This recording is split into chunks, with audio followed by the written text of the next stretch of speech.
So the key point of this instruction is the employment of mindfulness to monitor eating, to be conscious of eating and to be thereby able to notice when the body gives the signals of having had enough food.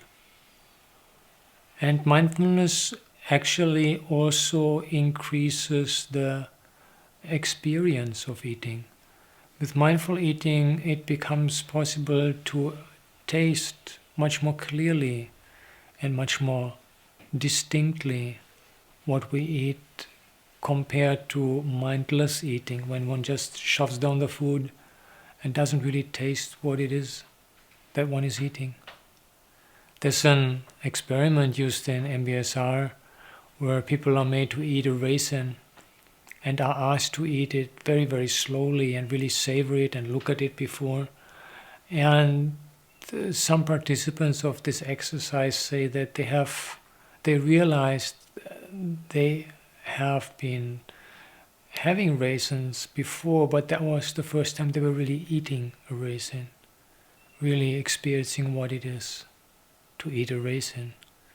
And this making alive, bringing out to the full very daily experience like eating is one of the potentials of mindfulness of eating. But it also is important not only to increase the enjoyment of food, which actually from a Buddhist perspective is not something that we would be so keen on promoting, but more also to realize the mental reactivity that stands behind eating, the push to want to fill up oneself, to gulp down things. There's a lot of exploration that can be done in relation to eating, our eating habits, what kind of patterns we bring to the food, what kind of reactivity it calls up in the mind. And for monastics, there is a restriction with eating. We are only allowed to eat at a certain time of the day, between sunrise and noon.